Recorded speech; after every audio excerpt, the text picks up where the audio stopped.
नमस्कार दोस्तों, स्वागत है आपका एक बार फिर से आपके अपने YouTube चैनल में जिसका नाम है हमारा स्टडी पॉइंट।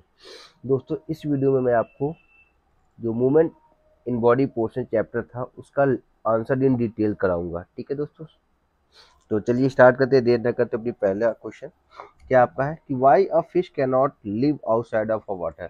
आपका जो फिश है बेटा वो पानी से बाहर क्यों नहीं सर्वाइव करता, इसके पीछे रीजन क्या है। The aquatic animals such as fishes depend on oxygen dissolved in water। तो कोई भी लिविंग ऑर्गेनिज्म है उसको सर्वाइव करने के लिए ऑक्सीजन की रिक्वायरमेंट होती है, लेकिन जो फिशेस होती है वो डिजॉल्व ऑक्सीजन लेती हैं जो कि वाटर में ऑलरेडी मिक्स होता है।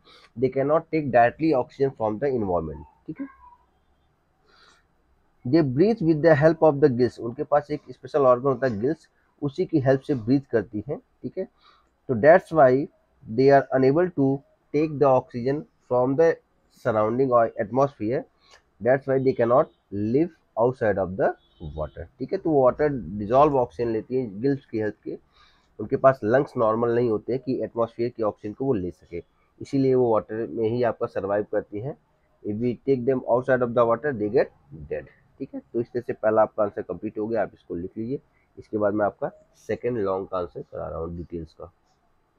चलिए, सेकेंड क्वेश्चन क्या है। Enumerate the following enumerate the function of the skeleton system in our body. तो स्केलेटन सिस्टम का आपको फंक्शन बताना है दोस्तों यहाँ पे। ठीक है, तो चलिए देखते हैं।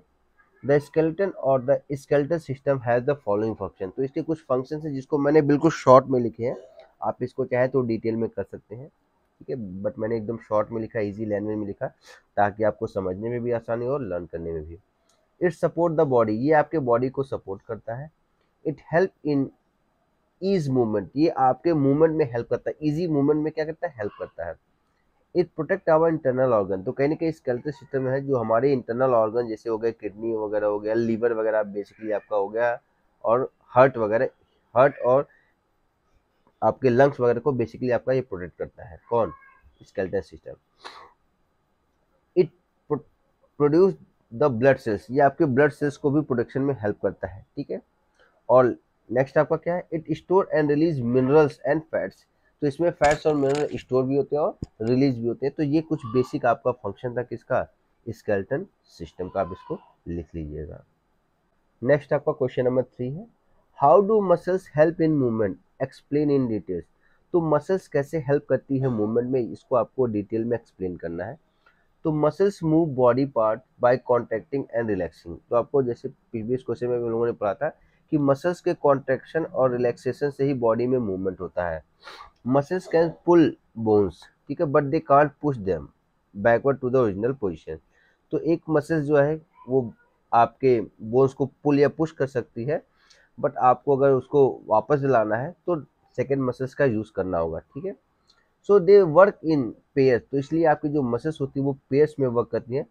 फ्लेक्सर्स एंड एक्सटेंसर्स, ठीक है, जो फ्लेक्सर्स अगर आपकी कॉन्टैक्ट करेगी to bend the limbs at the joint, तो उसी टाइम आपका जो एक्सटेंसर है वो आपका रिलैक्स करेगा। ठीक है, तो एक आपका कॉन्टैक्ट करेगा, दूसरा आपका रिलैक्स करेगा। In this way they help in the movement of the body. ठीक है, तो आप यहाँ देख सकते हैं, फ्लेक्सर अगर रिलैक्स करेगा तो टेंसर एक्सटेंसर कॉन्टैक्ट करेगा, और अगर एक्सटेंसर रिलैक्स करेगा तो टेंसर आपका कॉन्टैक्ट करेगा, and they help in the movement of the body. ठीक है, आप इसको लिख लीजिए। इसके बाद आपका नेक्स्ट क्वेश्चन करा रहा हूँ। चलिए, क्वेश्चन नंबर 4 आपका क्या है।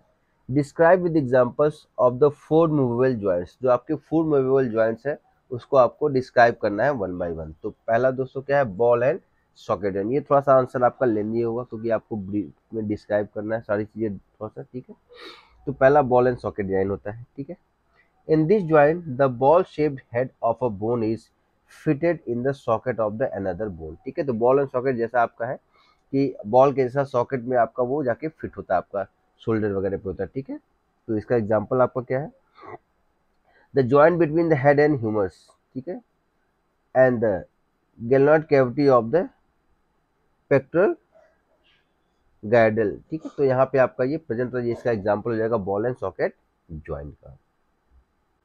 चलिए, नेक्स्ट आपका क्या है, हिंग जॉइंट आपका है। One bone of this joint can move in one direction. तो हिंग जॉइंट की एक बोन आपकी जो है एक डायरेक्शन में मूव करेगी up to a certain limit, जिसकी भी लिमिट होती है। जैसे आपका डोर में एग्जांपल हो जाएगा, तो डोर को ओपन करने की आपकी एक लिमिट है, फर्दर आपका वो ओपन नहीं होगा। एग्जाम्पल क्या है, ये आपका जॉइंट्स कहाँ प्रेजेंट होता है, नीज और एल्बोज में प्रेजेंट होता है। थर्ड आपका है पाइवट जॉइंट, ठीक है। In this joint the pointed end of the bone is fitted in the pit form by another bone, ठीक है। तो एक बोन में पिट होगा, दूसरे में आपका पॉवेट होगा, वो आपका क्या होगा, पॉइंटेड एंड होगा, वहां पे जाकर के फिट हो जाएगा, जॉइंट हो जाएगा, ठीक है। In such manner the latter can show rotational movement around the former, ठीक है। तो इसी की हेल्प से वो एक दूसरे में क्या करते हैं, मूव करते हैं। आपका एग्जांपल यहाँ पे क्या हो जाएगा, the joint between the axis vertebrata, ठीक है, and Atlas vertebrata holding the skull. तो आपका जो स्कल वगैरह में बीच में ज्वाइंट होता है वो पावेट ज्वाइंट आपका होता है, ठीक है। और चौथा आपका ग्लाइंडिंग ज्वाइंट होता है, ठीक है। The surface of bones of this joint are flat. तो इस बोन के जो सरफेसेस होते हैं वो बेसिकली आपके फ्लैट होते हैं। And these bones can glide over each other, और एक दूसरे के ऊपर क्या करते हैं, ग्लाइड करते हैं। आपका एग्जाम्पल क्या हो जाएगा, the joint between tibia and fibula. जो आपका टिटिबा और फ्लेबुला है, इसके बीच का जो ज्वाइंट है वो आपका इसका एग्जाम्पल है। The articular process of vertebrate between the clavicle and sternum जो आपका है वो भी आपका एग्जाम्पल हो जाएगा ग्लैंडिंग ज्वाइंट की, ठीक है। तो इसका आंसर आप लिख लीजिएगा, थोड़ा सा आंसर टिपिकल है बट आपके लिए इंपॉर्टेंट है, इसलिए आपको लिखना पड़ेगा और लर्न करना पड़ेगा। Next question, question number 5, what kind of problem would we face if our body had no muscles. तो ये बहुत इजी क्वेश्चन है लेकिन थोड़ा सा लेंदी होगा। तो हमारी बॉडी में अगर बोन्स नहीं होंगी तो हमें कैसी प्रॉब्लम होगी, ठीक है। तो if there is no bone present in our body a person is unable to move, ठीक है। तो बिना बोन्स के कोई भी पर्सन स्टैंड नहीं होगा, उसके बॉडी में कोई आपका मोशन वगैरह परफॉर्म नहीं होगा, ठीक है। And we will become completely paralyse, हम कम्प्लीटली क्या हो जाएंगे, पैरालाइज हो जाएंगे।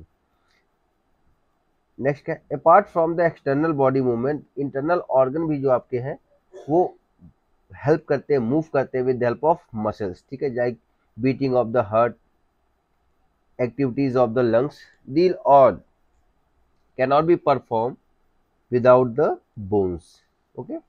तो without the presence of internal body muscles जो आपकी होती है, अगर ये प्रेजेंट नहीं होंगी तो हमारा जो वाइटल ऑर्गन्स है वो अपना वर्क करना स्टॉप कर देगा, and it will cause the absolutely death of a person, ठीक है। तो इसकी वजह से किसी भी पर्सन की आपकी डेथ हो सकती है, ठीक है दोस्तों। तो इस वीडियो में दोस्तों मैं 1 to 5 आपका जो डिटेल्स का करा रहा हूँ, क्योंकि वीडियो आपकी काफ़ी लंबी हो जाती है।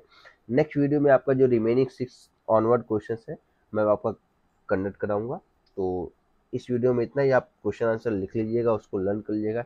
इन केस कहीं कोई प्रॉब्लम होती तो आप मुझे मैसेज करिएगा, मैं आपके प्रॉब्लम का सलूशन ज़रूर दूंगा, ठीक है दोस्तों। Thank you and have a nice day.